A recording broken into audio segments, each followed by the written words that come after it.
Sir मैं निर्दोष हूं सर। मैंने किसी का खून नहीं किया सर। जानते हो ये क्या है? डीएनए रिपोर्ट है सर। फिर तो तुम्हें ये भी पता होगा कि इस रिपोर्ट में क्या लिखा है, और फिर भी तुम चाहते हो कि मैं मान लूं कि तुम निर्दोष हो, तुम गुनहगार नहीं हो।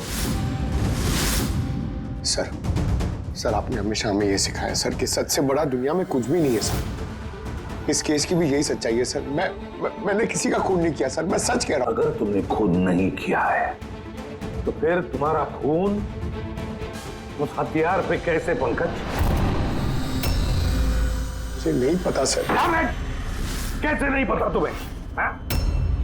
ये जो तुम्हारे हाथ पर चोट लगी है, ये जो खून का निशान है, वो चीख चीख के कह रहा है कि गुनहगार तुम ही हो पंकज, तुम हो। सर मैंने आपको बताया था सर, मैं ऑटो से जब ब्यूरो आ रहा था सब कब कटा था सर ये।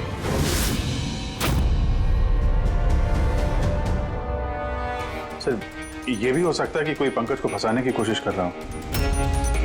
पंकज, इस आदमी ने तुम्हारा हाथ काटा था, शायद वही तुम्हारे खून का सैंपल लेके गया हो क्राइम सीन पे डालने के लिए। सर नहीं सर, सैंपल नहीं हो सकता उसके पास। उसने जैसे ही मेरा हाथ काटा था सर तो वो चला गया था और खून तुरंत नहीं आया था सर, थोड़ा टाइम लगा था। उसके पास मेरा सैंपल नहीं हो सकता सर। अगर तुम्हारा खून किसी ने नहीं लिया तो फिर तुम्हारा खून क्राइम सीन पर सिर्फ एक ही तरीके से जा सकता है पंकज, और वो भी तब जब तुम वहां खून करने गए थे तब। ये क्या बात हुई सर? सर अगर पंकज को झूठ बोलना होता, हमें गुमराह ही करना होता तो ये बोल सकता था कि इसका सैंपल कोई लेके चला गया है, मगर इसने सच बोला। इसका सच कोई मायने नहीं रखता क्या सर? हाँ अभिजीत, सच बहुत मायने रखता है, लेकिन फिलहाल इस केस का सच यही है कि इस खून का एक ही सस्पेक्ट है, और वो है पंकज।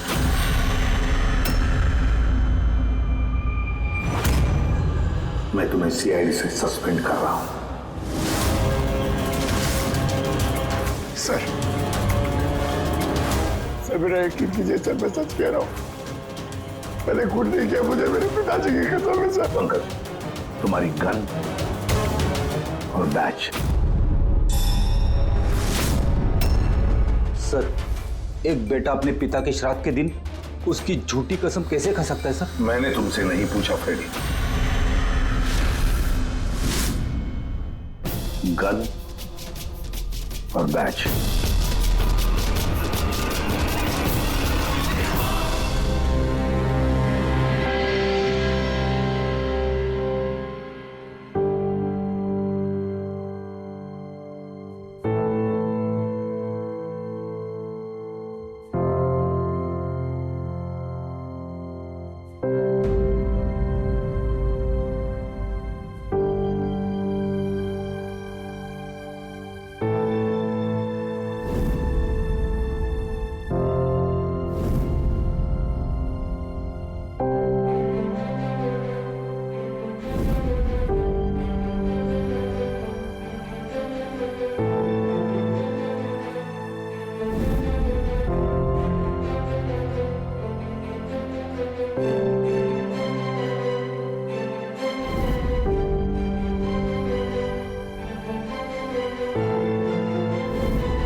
ये गलत हो रहा है, एकदम गलत हो रहा है। नो ऑफेंस सर, लेकिन आप हम सब पे ऐसे हमेशा शक नहीं कर सकते। ये तुम क्या कह रहे हो अभिजीत? क्या गलत कहा मैंने? जब भी कभी किसी सीआईडी ऑफिसर के ऊपर झूठा इल्जाम लगता है, आप हम पे कभी भरोसा नहीं करते। ये तुम क्या बोल रहे हो अभिजीत? मुझे तुमसे ये उम्मीद नहीं थी। हमारी भी थोड़ी बहुत उम्मीद है सर आपसे। आपके एक इशारे पे जान देने को तैयार खड़े रहते हैं हम लोग। तो क्या इतनी सी उम्मीद रखना गलत है कि हमारे बुरे वक्त पे आप हमारा साथ देंगे, हम पे भरोसा रखेंगे? तो क्या मैं साथ नहीं दे रहा? सच जाने की खुशी नहीं कर रहा हूं मैं? सच के इस सफर में आपने कई बार हमारे आत्मसम्मान को चोट पहुंचाई है सर, हमारे फर्ज, हमारी वफादारी पे शक करके। जब मुझ पे झूठे इल्जाम लगे थे, आपने मुझ पे भरोसा नहीं किया था। और जब तक अभिजीत निर्दोष साबित नहीं होता, उसे जेल में ही रहना होगा। जब दया पे झूठे इल्जाम लगे, आपने इस पे भी भरोसा नहीं किया। मगर शायद आप ही एक बात भूल गए, एक बार आप पे भी ऐसा झूठा इल्जाम लगा था।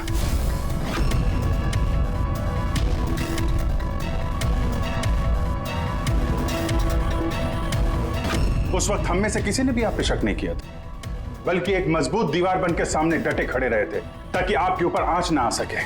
तो क्या आप वो हमारी हिम्मत, वो ताकत नहीं बन सकते सर? अभिजीत, मुजरिम से भी ज्यादा खतरनाक होता है एक इमोशनल सीआईडी ऑफिसर। तुम इमोशनल बन गए हो अभिजीत। मैं तुम्हें इस केस से हटा रहा हूं।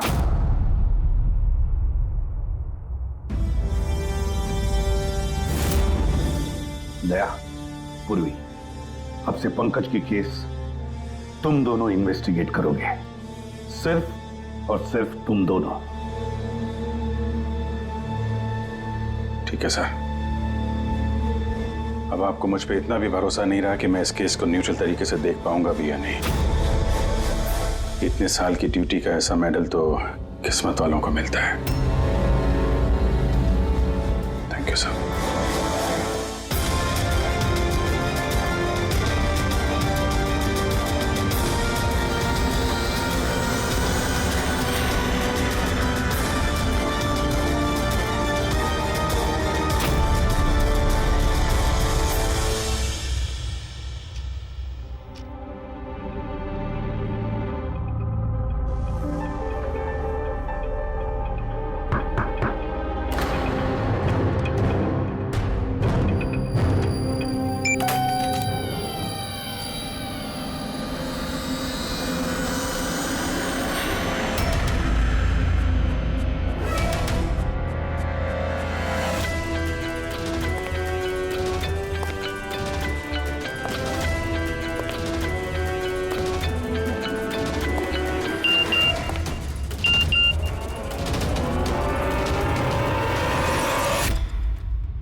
अपनी पीठ मेरी तरफ करके खड़े हो जाओ। चलो ये भी करके देख लेते हैं।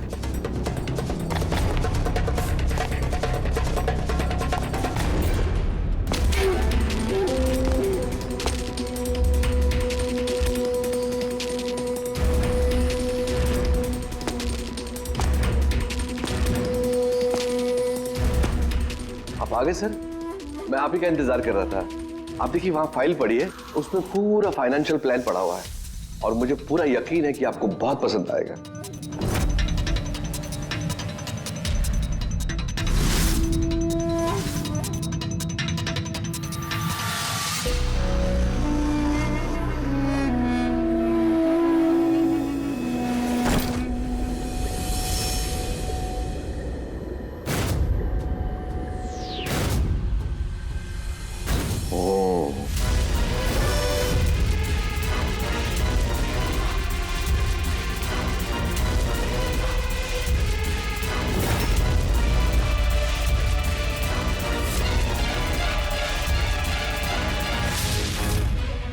अरे ये तो नकली है।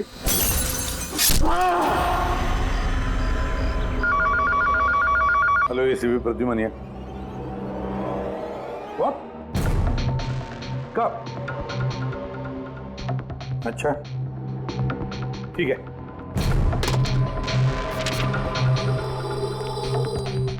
दया, अभिजीत, विक्रम विजय का खून हो गया। विक्रम विजय, वो हवाला कांड वाला सर? वही विक्रम विजय आज तक कानून से बच के भाग रहा था। आज उसका कत्ल हुआ, उसके ही घर में। एक न एक दिन तो ये होना ही था सर, इतने सारे दुश्मन पाल रखे थे उसने। सर रियली सॉरी सर, थोड़ा लेट हो गया। क्या बात है पंकज, कहाँ रह गए थे तुम? सर वो डैड का श्राद्ध था सर, आज मंदिर गया था सर पूजा करने। ठीक है, और ये हाथ में क्या हुआ? अरे सर ये आते हुए लग गया, मामूली चोट है, इतना जोर से नहीं लगा सर। ठीक है, तैयार हो जाओ, एक मर्डर केस आया हुआ है। अब ये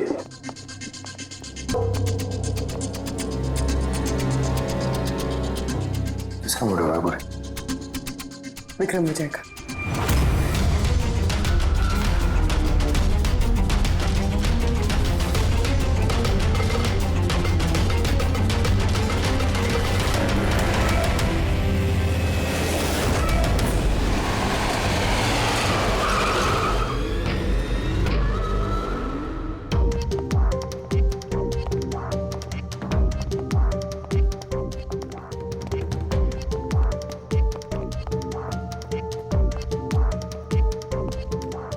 सीआईडी? जी हाँ। सर मैं गोपाल हूँ, विक्रम सर का मैनेजर। ये तीनों कौन? ये मोहित, विशाल और ये राघव है, ये सर के सिक्योरिटी गार्ड्स हैं। और आप? ये विक्रम सर की वाइफ हैं, मधु मैडम, और बाकी सब स्टाफ है। बॉडी कहाँ है? सर बॉडी अंदर है। ये गर्दन पे वार किया है, अब पेट और छाती पे भी मारा है। उन्हीं पक्का करना चाहता था कि किसी भी तरीके से ये बचने ना पाए।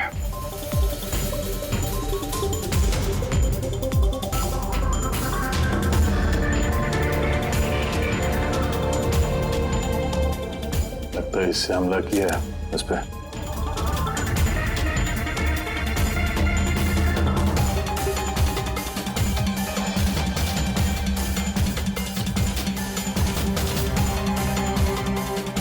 विक्रम के फोन पे आखिरी मैसेज किसी अननोन नंबर से आया। अपनी पीठ मेरी तरफ करके खड़े हो जाओ। पीठ मेरी तरफ मतलब वो आदमी इसको अपना चेहरा नहीं दिखाना चाहता था क्या?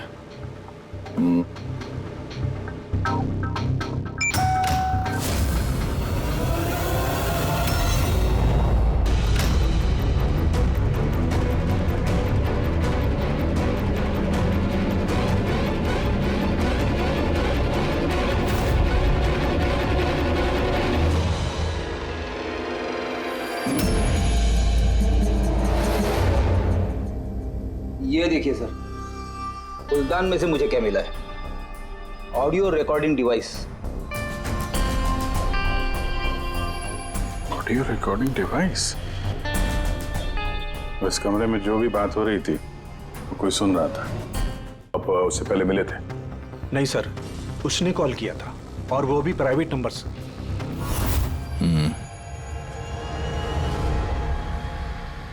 तो आप लोगों ने मीटिंग से पहले पूरी तैयारी कर ली थी? हाँ जी सर। उस कमरे को अच्छी तरह से चेक कर लिया था? हाँ।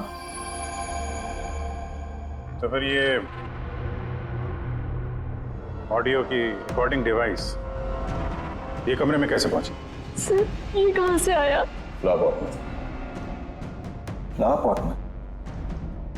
वो तो तूने चेक किया था ना मोहित? मैंने चेक किया था सर, लेकिन मुझे फ्लावर पॉट में दिखा नहीं था। दिखा नहीं था? जी नहीं। अच्छा, ऐसे कैसे दिखा नहीं था? ब्यूरो चल, वहां पे अच्छे अच्छे को दिखने लगता है।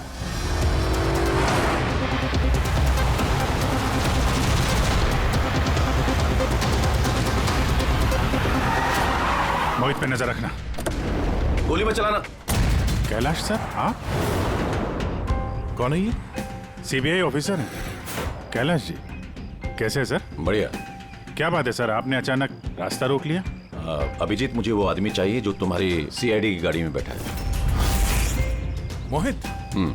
वो हमारा मुजरिम है सर, हम उसे ब्यूरो ले जा रहे हैं इंटरोगेट करने के लिए। नहीं अभिजीत, वो मुजरिम नहीं है, एक सीबीआई अफसर है। क्या करें आप? ये मोहित सीबीआई ऑफिसर है? मगर सर ये तो वो गार्ड की नौकरी कर रहा था विक्रम के। दिखावा, सच को छिपाने के लिए। कैसा सच? मोहित एक अंडरकवर है और मेरे कहने पर वहाँ ड्यूटी कर रहा था, और मेरे कहने पे ही उसने विक्रम के वहाँ वो रिकॉर्डिंग डिवाइस लगाई थी, और इसीलिए कुछ भी बताने से मना कर रहा था। ये अंडरकवर है, मर जाएगा मगर प्रोटोकॉल नहीं तोड़ेगा। नहीं ठीक है सर, वो एक्चुअली थोड़ी बहुत पूछताछ करनी पड़ेगी, खून का मामला है, जस्ट जनरल बातचीत। और हमें वो ऑडियो रिकॉर्डिंग मिल सकती है सर? हम जानना चाहते हैं कि खूनी और विक्रम के बीच क्या बात हुई थी। आप आ गए सर? मैं आप ही का इंतजार कर रहा था। आप देखिए वहां फाइल पड़ी है, उसमें पूरा फाइनेंशियल प्लान पड़ा हुआ है, और मुझे पूरा यकीन है कि आपको बहुत पसंद आएगा। ये नोट तो नकली है। सर ऐसा लगता है कि विक्रम विजय खूनी को जानता है, इसलिए खूनी ने उसे अपना चेहरा देखने ही नहीं दिया। और जैसे ही विक्रम को पता चला कि जो पैसे उसे दिए गए हैं वो नकली हैं, खूनी ने उसे मार दिया और बैग लेके चला गया। तो काम करते हैं, इस मोहित से अंडरकवर कॉप से पूछताछ करते हैं। I'm sorry सर, ये केस अभी तक बंद नहीं हुआ है, इसलिए अगर मैं आप लोगों को कुछ भी और बताता हूँ तो वो प्रोटोकॉल का उल्लंघन होगा, विच आई डोंट वांट। देखो मोहित, मैं तुम्हारे प्रोटोकॉल की इज्जत करता हूँ, मगर कोई तो ऐसी चीज होगी ना जो तुम्हारी इन्वेस्टिगेशन के दौरान तुम्हें मिली हो, मगर तुम्हारे प्रोटोकॉल के दायरे में होने के बावजूद भी तुम हमें बता सकते हो। कुछ तो बताओ जिसके जरिए हम खूनी तक पहुंच सके। मैं आप लोगों को केवल इतना बता सकता हूँ कि पिछले काफी सालों से सीबीआई इस विक्रम विजय के पीछे लगी हुई थी। आज से 15 साल पहले सन 2002 में सीबीआई ने एक अंडरकवर ऑफिसर को भी विक्रम विजय के पीछे लगाया था, कुछ खास सबूत इकट्ठा करने के लिए, लेकिन कुछ हासिल नहीं हुआ और अनफॉर्चुनेटली हमारे वो ऑफिसर मारे गए। एक मिनट, नाम क्या था इस ऑफिसर का? इंस्पेक्टर अधिराज।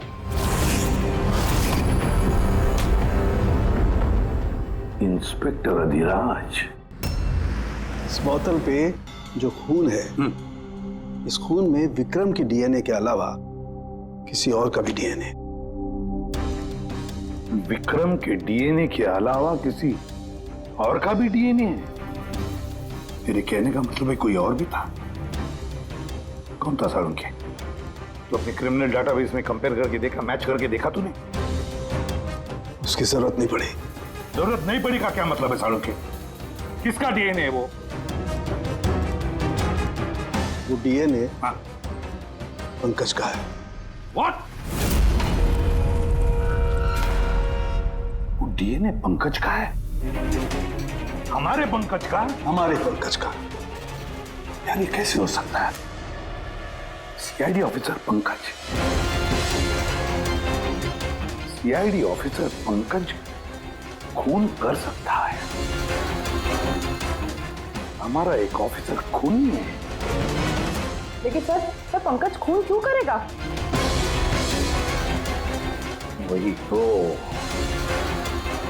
सीआईडी ऑफिसर खून क्यों करेगा? सर, विक्रम के घर से 1 किलोमीटर की दूरी पर पुलिस को एक लावारिस मोटरसाइकिल मिली है सर। किसकी मोटरसाइकिल है वो? सर वो पंकज की है।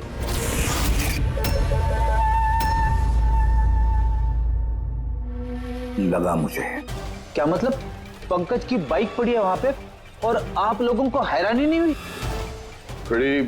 विक्रम विजय जिसकी मौत हुई है आज, 15 साल पहले अधिराज जी, पंकज के पिता, एक अंडरकवर कॉप, बॉडीगार्ड बन के विक्रम विजय के खिलाफ सबूत इकट्ठा कर रहे थे और उसी दौरान वो मारे भी गए।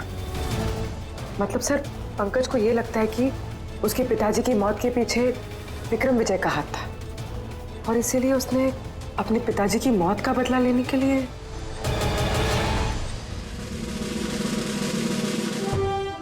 पंकज कहाँ है?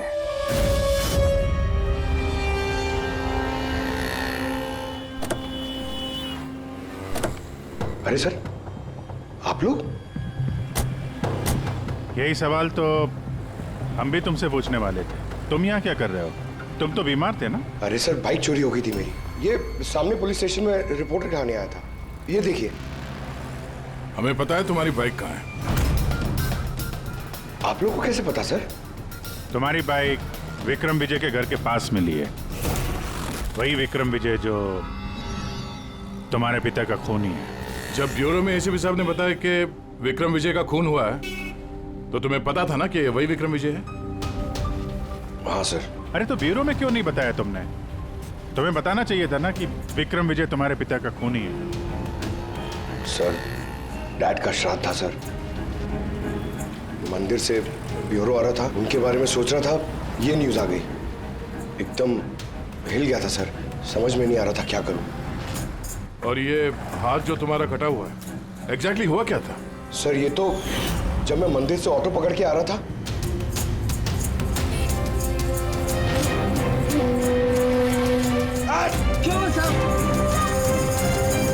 तो एक अनजान आदमी ये घाव देके चला गया, यूं ही बेवजह। सर, मैं जानता हूँ यकीन करना थोड़ा मुश्किल है, लेकिन सच यही है सर। पंकज यार, तुम तो हमेशा बाइक पे ब्यूरो आते थे ना, अचानक ऑटो में कैसे आया? अचानक नहीं सर, मेरी बाइक तो 2 दिन से खराब पड़ी है। तो तुम्हारी खराब पड़ी हुई बाइक कोई लेकर गया, उसने उसे रिपेयर करवाया और ठीक होने के बाद उसे एक लावारिस जगह पे छोड़ दिया। वो भी संयोग से एक ऐसे इंसान के घर के पास छोड़ दिया जिसका आज ही खून हुआ, और जो तुम्हारे पिता का खूनी भी है। सर, आप लोग मुझ पे शक कर रहे हैं? आप लोग को लग रहा है उस विक्रम विजय को मैंने मारा है?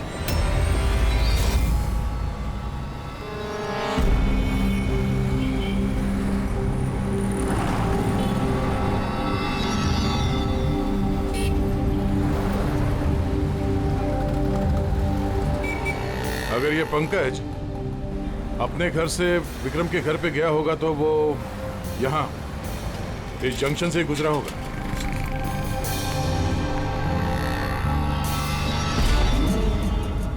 सर, सिग्नल पे सीसीटीवी कैमरा लगा हुआ है। इस सीसीटीवी कैमरा के फुटेज से पता चल जाएगा कि पंकज यहाँ से गया था उस बाइक पे या कोई और था वो।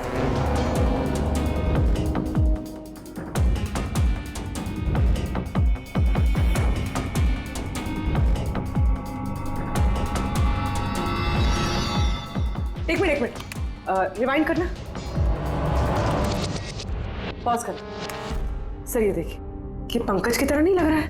बाइक का नंबर है XYA4784। सर, पंकज की बाइक का नंबर भी यही है। पूर्वी, ये पंकज इतनी लापरवाही तो नहीं कर सकता कि एक जुर्म करने के लिए जाते वक्त सड़क पे एक और जुर्म करे, सिग्नल तोड़ने का। जरूर कोई है जो पंकज को फंसाना चाहता है और उसी ने ये सिग्नल भी तोड़ा है, ताकि हमारा जो शक है पंकज के ऊपर वो और मजबूत हो जाए। मगर सर, पंकज को कौन फंसाना चाहेगा?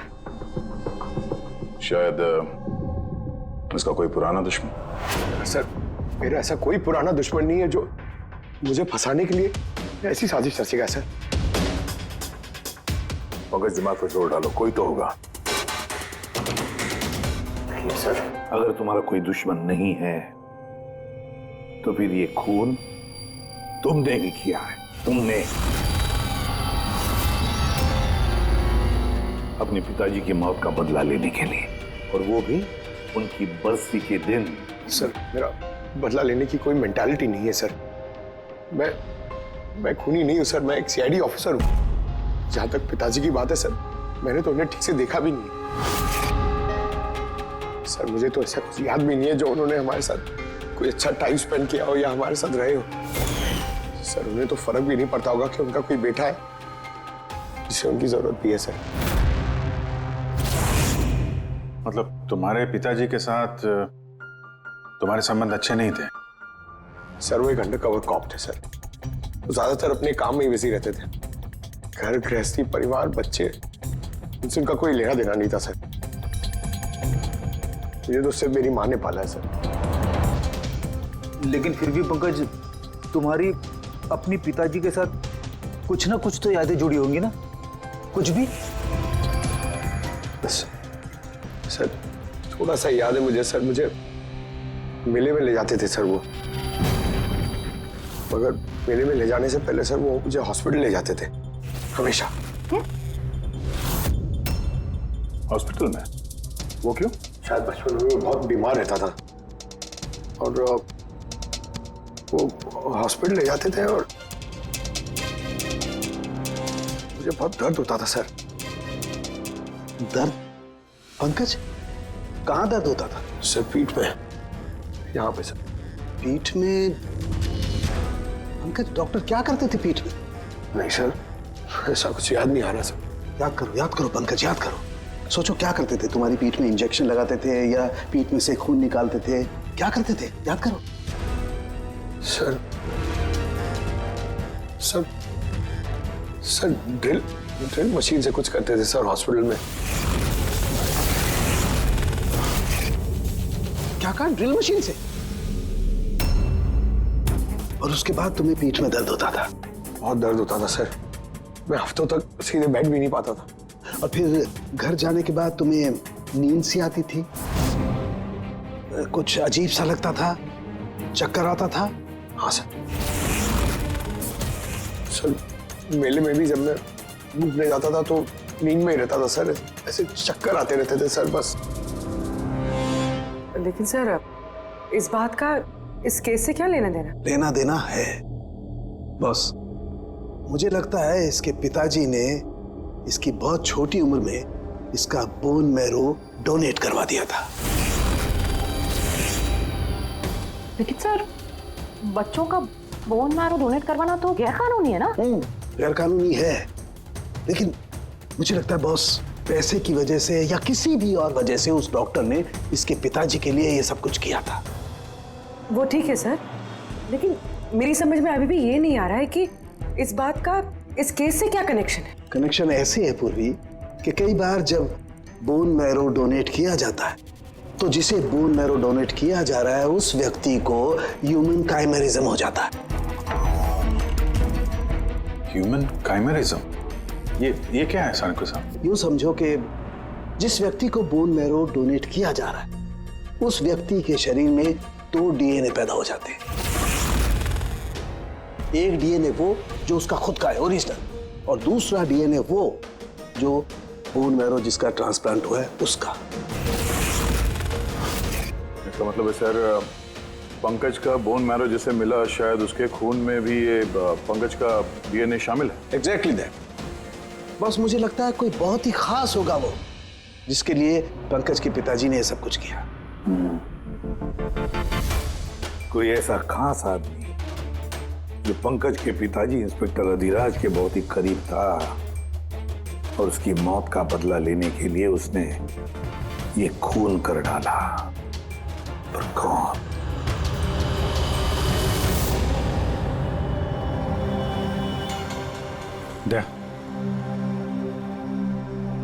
Hi sir. हेलो अभिजीत। हाय दया, कैसे हो? गुड। सॉरी आपको यहाँ ऐसी जगह पे बुलाना पड़ा। अभिजीत, जो इन्फॉर्मेशन तुमको चाहिए थी वो ना तो सीआईडी ऑफिस में दी जा सकती थी और ना मेरे ऑफिस में। थैंक यू सर आपकी मदद के लिए। पंकज एक ईमानदार ऑफिसर है सर, और आपकी मदद से शायद हम उसकी बेगुनाही साबित कर पाए।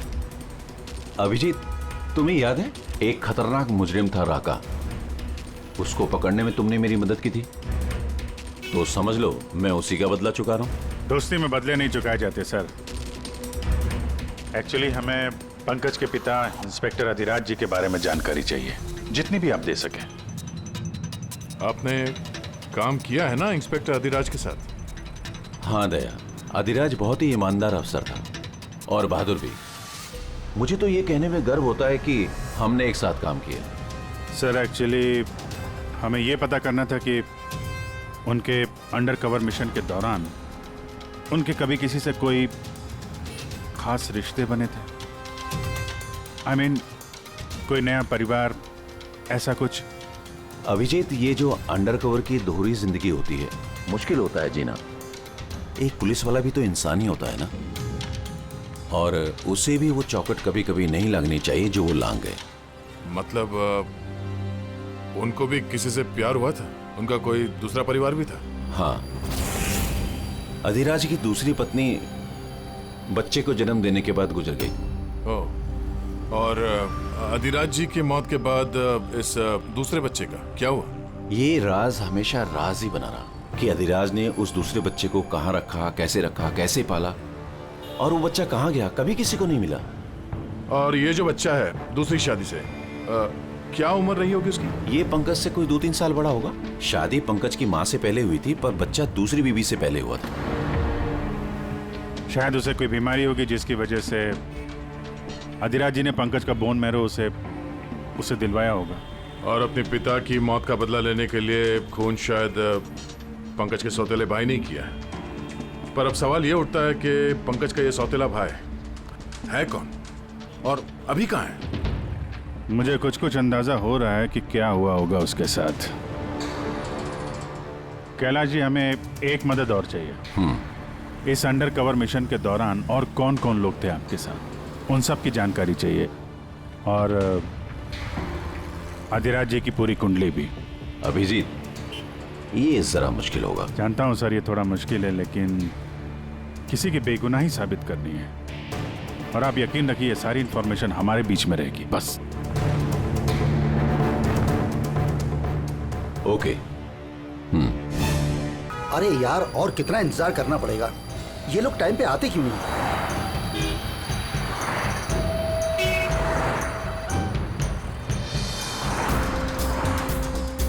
अरे यार, आधे घंटे से इंतजार कर रहा हूँ। अरे मुझे आज ही पूरा पैसा चाहिए। अरे मुझे निकलना है इस शहर से आज ही। तेरा हिसाब तो मैं आज, अभी और इसी वक्त चुकता कर दूंगा।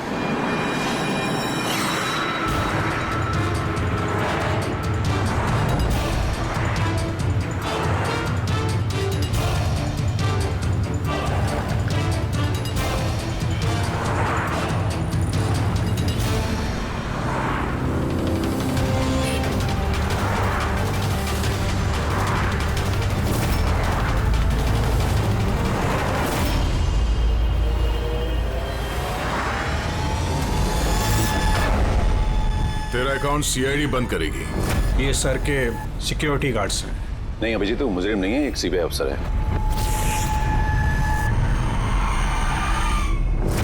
पिता के कर्ज को पूरा करना हर बेटे का धर्म होता है सर, और जो बेटा ऐसा करता है वही अच्छा बेटा कहलाता है, और वो हूं मैं। तुमने तो किया नहीं, मैंने लिया अपने पिता की मौत का बदला। देखो मोहित, तुम दोनों के पिताजी इंस्पेक्टर अधिराज एक नेक, ईमानदार और बहादुर इंस्पेक्टर थे। क्या लगता है तुम्हें, उन्हें तुम जैसे मुजरिम बेटे पर गर्व होगा या पंकज जैसे ईमानदार सीआईडी ऑफिसर पर? तो सच बात तो यह है कि पिताजी को हमेशा से इस पंकज पर गर्व था, और प्यार भी वो इससे ही ज्यादा करते थे। मुझे तो उन्होंने अनाथ आश्रम में डाल दिया था सर, ताकि उनके दूसरे परिवार पे कोई आंच ना आ सके। वो ये बात बताती तो हमारे पास आई क्यों नहीं? मैं तो भाई हूं तुम्हारा यार, हम दोनों मिलके पकड़ते विक्रम को, और कानून के रास्ते। नहीं चाहिए थी मुझे तुम्हारी मदद। हमारे पिताजी के कातिल को कैसे पकड़ना है और कैसे उससे बदला लेना है, ये सारी प्लानिंग मैंने कर रखी थी सर, बहुत सालों से। और यही कारण है कि मैं सीबीआई ऑफिसर बना, और ठीक हमारे पिताजी की तरह ही एक अंडरकवर ऑपरेशन पे गया विक्रम विजय के खिलाफ। लेकिन इस बार उसे सजा दिलवाने के लिए नहीं सर, बल्कि उसे खत्म करने के लिए। एक सीबीआई ऑफिसर होकर भी तुमने जुर्म किया। तुम जैसे लोगों की वजह से ही लोग कानून पर विश्वास करने से कतराते हैं। इस काम में केतन ने तुम्हारी मदद की थी ना? हाँ सर, केतन भी मेरे पिताजी के साथ काम करता था। वो भी एक अंडरकवर कॉप था। उसी ने मुझे सब कुछ बताया,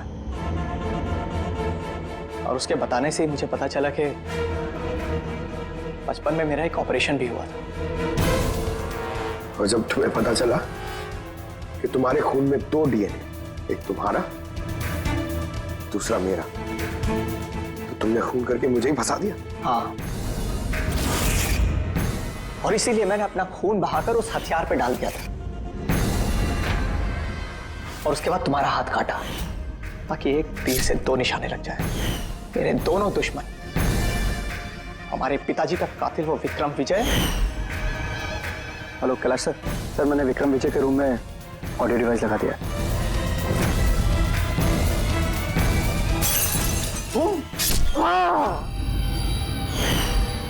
और तुम, मुझसे इतनी नफरत क्यों है तुम्हें भाई? क्यों ना करो तुमसे नफरत? आज तक सब कुछ तो तुम्हें मिला है। हमारे पिताजी का नाम, उनका प्यार, उनकी इज्जत, सब कुछ। और दुख की बात तो यह है कि ये सब कुछ मिलने के बाद भी तुम्हें इतना सा भी होश नहीं था कि हमारे पिताजी का कातिल है कौन। तब अगर आज मैं नहीं होता तो हम दोनों के पिताजी का कातिल आज भी जिंदा होता और खुला घूम रहा होता। और तुम्हें क्या मिला मोहित? जेल?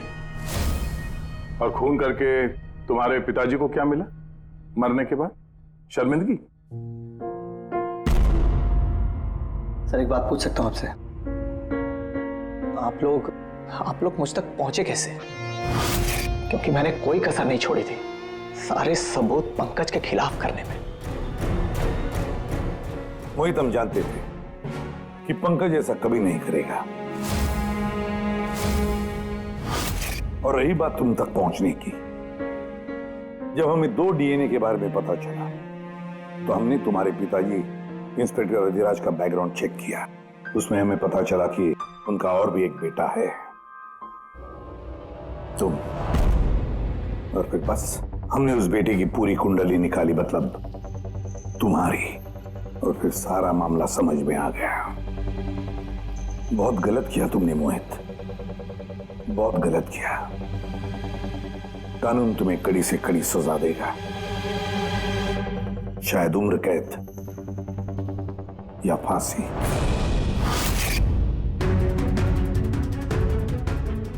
रेडी?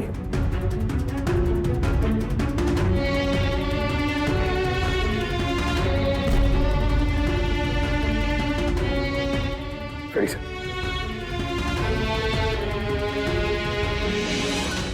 मैं जानता हूं तुम्हारे दिल में सिर्फ मेरे लिए कड़वाहट है, मगर मुझे पता ही नहीं था कि मेरा कोई एक भाई है। मुझे नहीं मालूम कि तुम्हारे साथ क्या होने वाला, मगर तुम एक बात हमेशा याद रखना, मैं तुम्हारा इंतजार कर रहा हूं। I'll wait for you.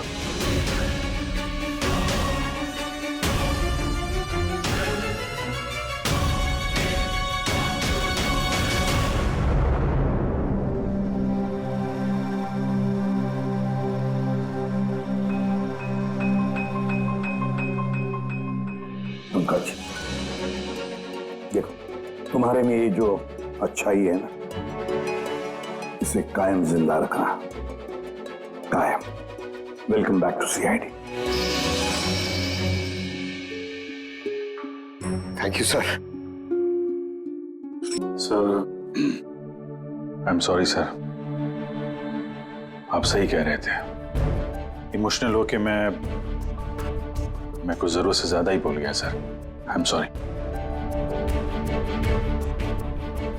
देखो अभिजीत, तुम सब लोग मेरे लिए ना सिर्फ सीआईडी ऑफिसर्स हो, बल्कि मेरा गुरूर हो, मेरा आत्मविश्वास हो, मेरी ताकत हो। और एसीपी प्रद्युमन ने आज तक अपनी ताकत पर कभी शक नहीं किया और ना कभी करेगा। इम्तिहान की घड़ियां तो आती है और आती रहेंगी भी, मगर फर्ज की राह पर चलते वक्त अगर अपने बेटे पर भी गोली चलाना क्यों न पड़े, हाथ कांपने नहीं चाहिए।